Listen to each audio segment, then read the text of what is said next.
বলতে পারো একটি বনের পাখিকে কিভাবে পোষ মানানো যায়?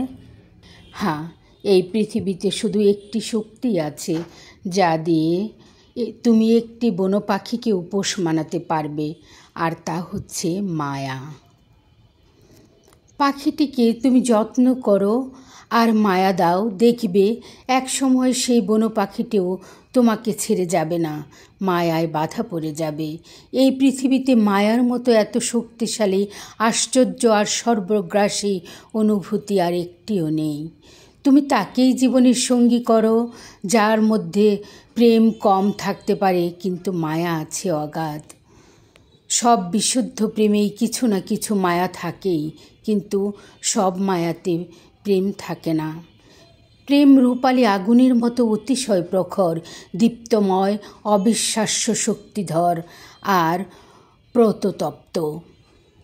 মায়া হচ্ছে স্বচ্ছ জলের মতো রঙ্গহীন, শীতল, প্রশান্তিময়, অবিরল আর শান্ত।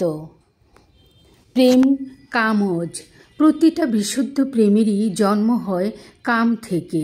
কামই যখন মায়া আর আত্মার রং লেগে পরিশীলিত, সুস্নিগ্ধ আর সুন্দর হয়ে ওঠে, তখনই তা রূপ নেয় প্রেমে। কিন্তু অবিমিশ্র মায়া কামহীন, জন্ম হয় হৃদয়ের গহীনের রহস্যময় অংশ থেকে। প্রেমের ব্যাপ্তি অতিশয় ক্ষুদ্র, কিন্তু দুটো হৃদয়ের মধ্যে সীমাবদ্ধ।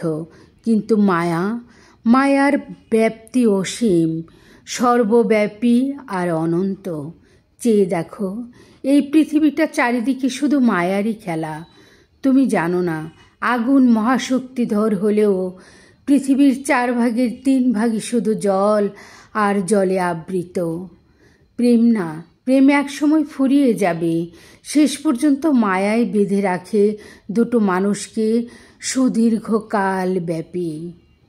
প্রেম না পাওয়া থেকে উদ্ভুত কষ্ট ক্ষণস্থায়ী, কিন্তু মায়া থেকে উদ্ভুত কষ্ট কখনোই ফুরায় না।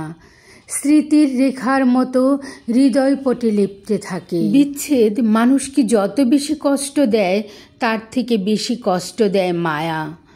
মায়া এমন একটা অদৃশ্য কষ্ট যা চোখ দিয়ে দেখা যায় না, ছোঁয়া যায় না, শুধুমাত্র ভিতর থেকে অনুভব করা যায়। পৃথিবীর সব থেকে বড় অদৃষ্ট কষ্টের নাম হচ্ছে মায়া। আসলে সমস্যাহীন পৃথিবী হয় না। সমস্যা, অভাব, জটিলতা, অবসাদ এগুলো থাকবেই। পৃথিবীর যত বয়স বেড়েছে, এগুলোও ততই বাড়ছে। কমেডি বা ট্র্যাজেডি সবই একান্ত নিজের। যদি বাঁচতে হবে অভিনয় করে। অভিনয় হচ্ছে একমাত্র অস্ত্র যা আমাদেরকে সুন্দরভাবে বাঁচিয়ে রাখে। সমস্যা বা ট্র্যাজেডি থেকে পালিয়ে কোনো লাভ নেই। এগুলো মানিয়েই আমাদেরকে বেঁচে থাকতে হবে। বেঁচে আছি।